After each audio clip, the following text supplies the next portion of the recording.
கை கால் உள்ளங்கையெல்லாம் கருப்பு. ஆப்ரேஷன் பண்ணாங்க. நான் அது வேண்டாம்னு சொல்லிட்டு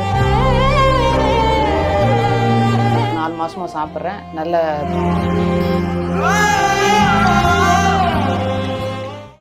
சுமதி என் பேர். வயசு 55ஆகுது. திருவள்ளூர்லேருந்து வரேன். இது 4வது முறை வரேன். முன்னைக்குன்னா பரவாயில்ல. வயிறு வலி, லூஸ் மோஷனு, கை கால் உள்ளங்கையெல்லாம் கருப்பாக இருந்தது. இப்போ பரவாயில்ல. கீமோ போட்டு கொஞ்சம் கம்மியாக இருந்தது. ஆப்ரேஷன் பண்ணாங்க. நான் அது வேண்டாம்னு சொல்லிட்டு இங்கே வந்தேன். புனர்ஜன் வந்தேன். புனர்ஜன் வந்துட்டு இப்போ அந்த மருந்து 3 முறையாக கிட்டத்தட்ட ஒரு 4 மாசமா சாப்பிட்றேன். நல்ல நார்மலுக்கு வரேன். நல்லா பசி எடுக்குது, தூக்கம் வருது, வெயிட்டும் கொஞ்சம் அதிகமாகிடுச்சு. எதுவும் பிரச்சனை இல்லை. இப்போ இந்த மருந்து எடுத்து ஃபஸ்ட்டு முறை எடுத்து ஒரு 10 நாள்லேயே நல்லா தெரிஞ்சுது. நல்லா தூக்கம் வந்தது, பசி எடுத்தது, வெயிட்டும் கொஞ்சம் பரவாயில்ல.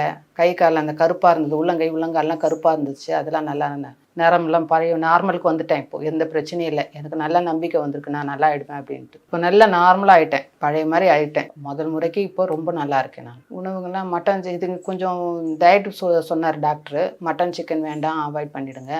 பால், தயிர், புளி இதெல்லாம் வேண்டான்னாங்க. அதே மாதிரி இருக்கேன். நிறைய ஃப்ரூட்ஸ் எடுத்துக்கிறேன், வெஜிடபிள்ஸ் எடுத்துக்கிறேன். நான்வெஜ்ஜு சுத்தமாக அவாய்ட் பண்ணிட்டேன். என் முட்டை கூட சாப்பிட்றது கிடையாது. நல்லா சாப்பிட்றேன். இன்னும் அடுத்த முறை 5வது முறை எடுத்துகிட்டு ஸ்கேன் பண்ணி பார்க்கணுன்னு சொன்னார் டாக்டர். பார்த்து அப்புறம் அது என்ன பிரச்சனைன்னு பார்த்தோம். மற்றபடி எதுவும் இல்லை, எந்த பிரச்சனையும் இல்லை. பசிலாம் அது இப்போ மாதிரி நார்மலாக தான் இருக்குது.